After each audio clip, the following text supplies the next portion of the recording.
Hey, beautiful soul, welcome back to Noah's Stories, where every heartbeat has a story. Today, we're bringing you a touching tale of love, hope, and second chances. Don't forget to hit that subscribe button so you never miss a moment that moves you.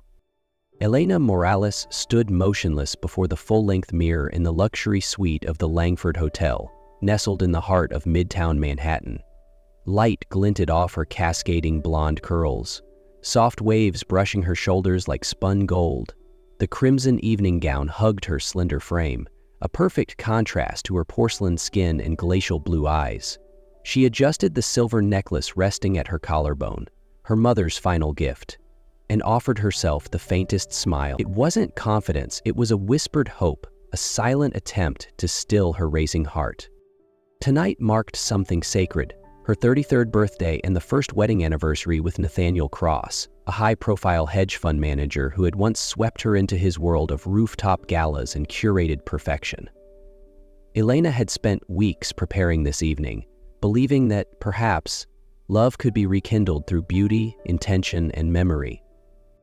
She had given everything she had left to make this night meaningful, sold the only property her late mother had left her in Queens, a patch of land filled with childhood summers and quiet dreams, to buy a gift that said more than words ever could.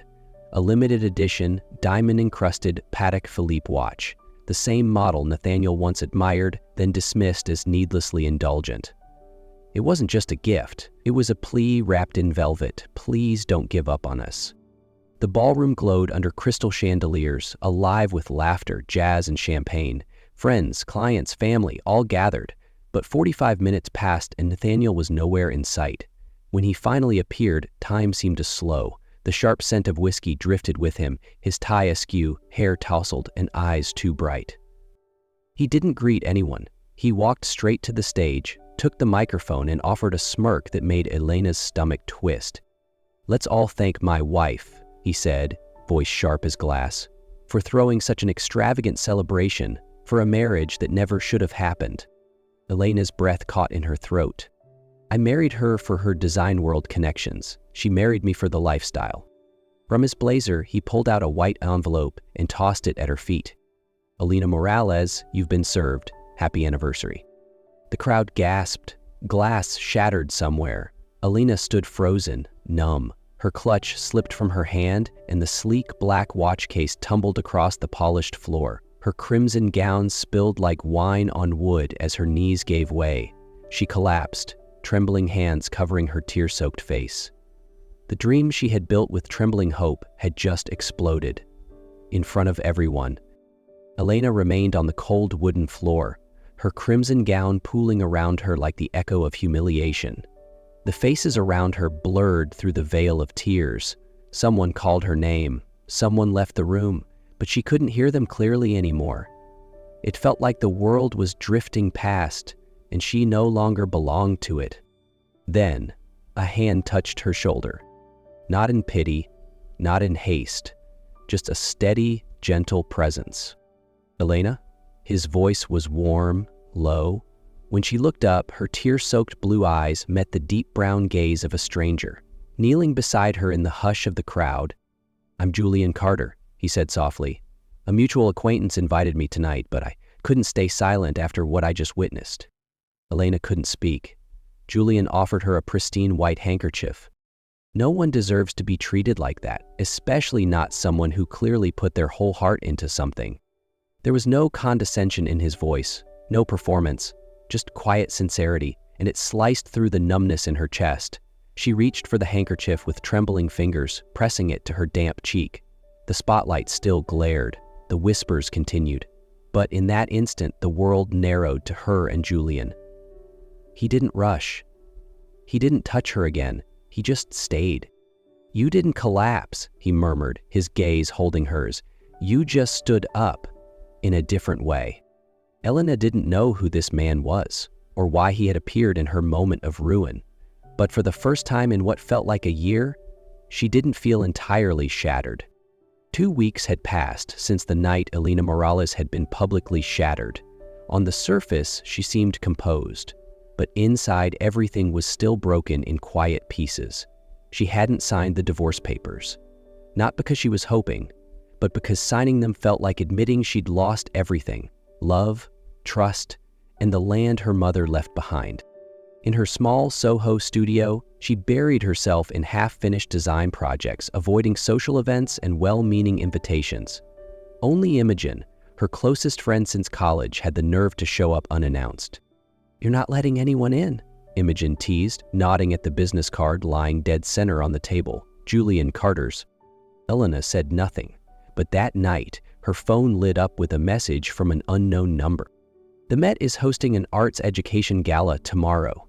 I saw your name on the guest list. I hope you'll come. The world deserves your light, even when you feel in shadow." Julian. Despite herself, she went. Wearing a simple navy dress, hair pinned up, she stayed near the quiet Renaissance sculpture alcove, trying to blend into the shadows. That voice again, warm and steady. "Bonini is breathtaking, isn't he?" Julian stood beside her. Though his eyes weren't on the sculpture, they were on her. "We pretending this is a coincidence?" Elena asked, the corner of her mouth lifting slightly. Julian smiled back, sincere. "No, I hoped you'd come." They walked to the rooftop garden.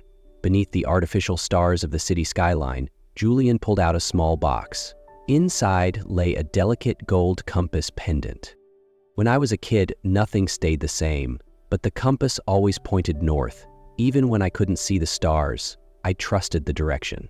Just like I trust what I saw in you, even if you don't see it yet." Elena brushed her fingers across the compass, moved by the weight of his words. "I'm not asking you to love me," Julian said quietly.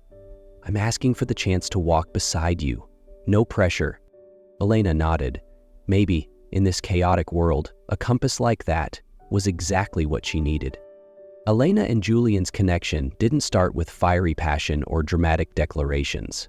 It began with respect, with silence, with quiet meetings, each one a small stone placed carefully in the foundation of something real.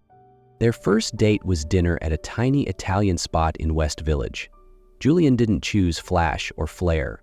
He chose soft lights, a quiet corner, and listened to Elena talk about design, like every word she spoke was something precious.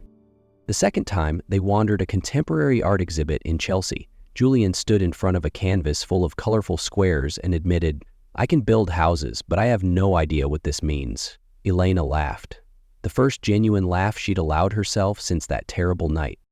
The third was a Sunday morning walk through the Brooklyn Botanic Garden.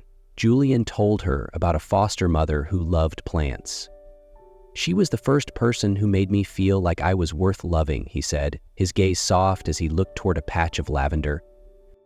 Elena began wearing the compass necklace daily. She couldn't explain why, only that it made her feel safe, as if it reminded her that direction still existed, that not everything was lost, that not everyone was Nathaniel.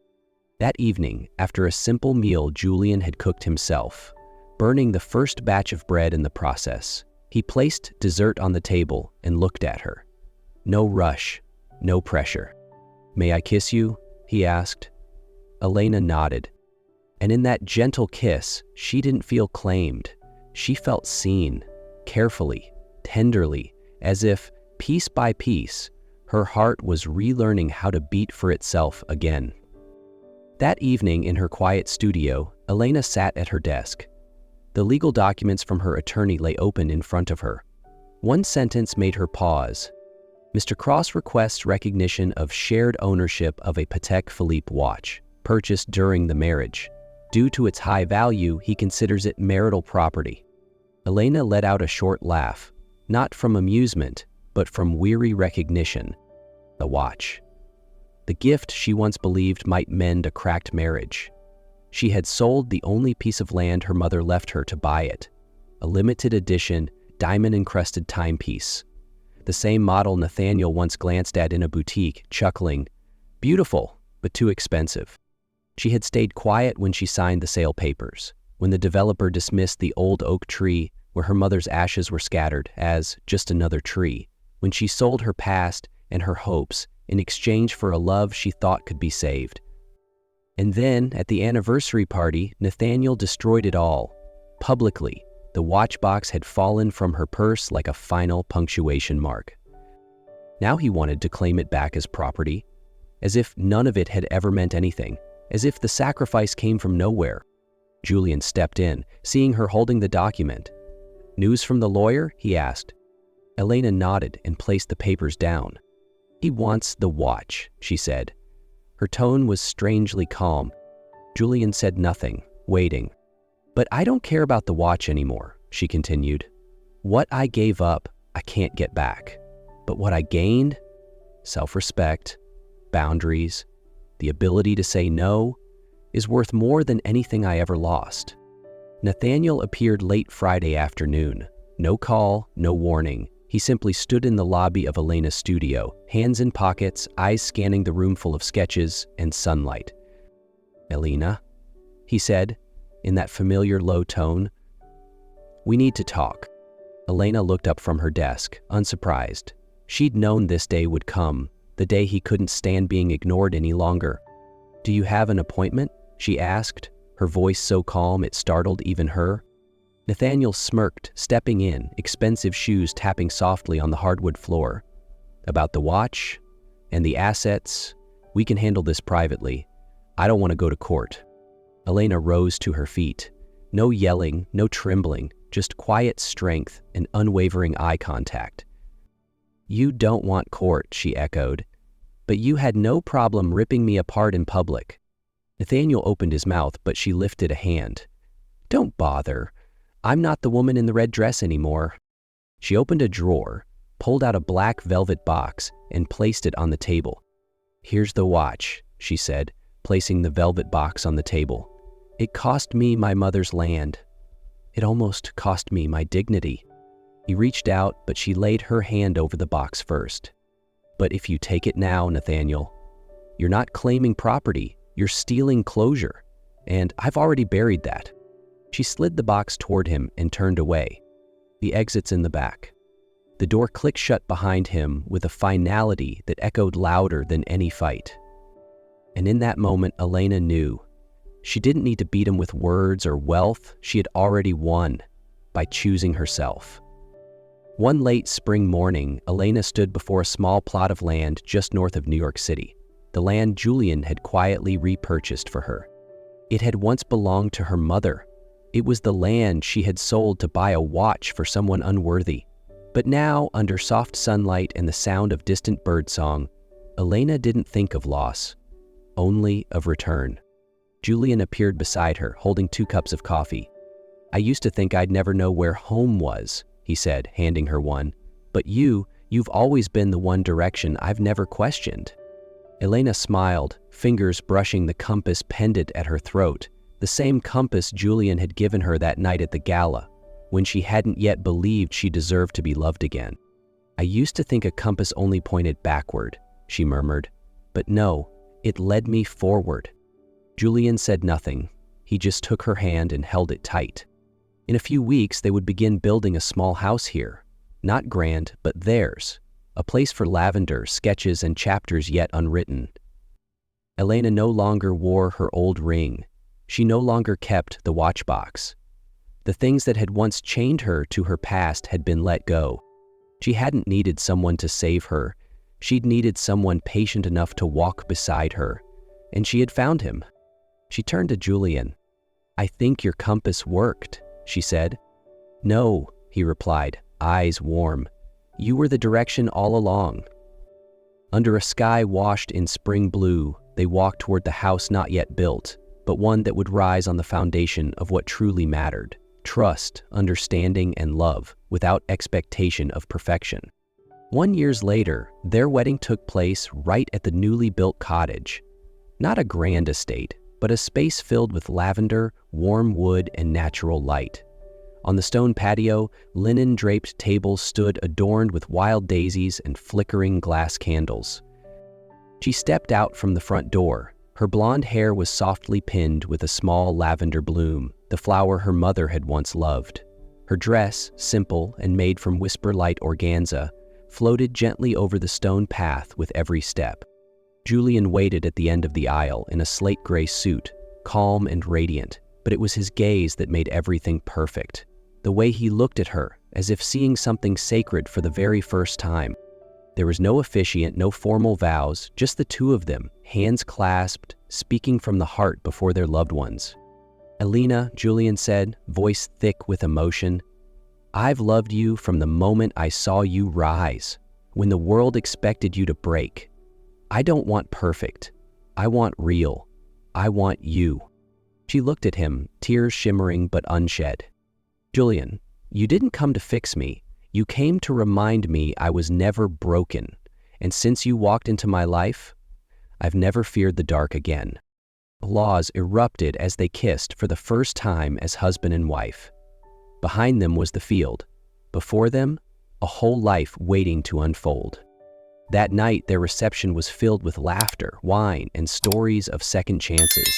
Imogen gave a toast, calling Julian the man who could read the blueprints of a woman's heart, drawing warm laughter from the crowd. When the stars blanketed the sky, Elena slipped off her wedding shoes and walked barefoot into the garden. Julian followed, wrapping his coat around her shoulders. "I still think of my mother every day," she whispered. "She's here," he replied, pointing to the sky, "and she's proud."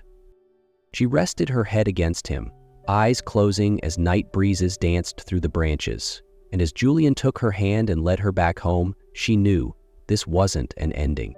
It was a beginning of a new story, of a love big enough not to need perfection, only truth.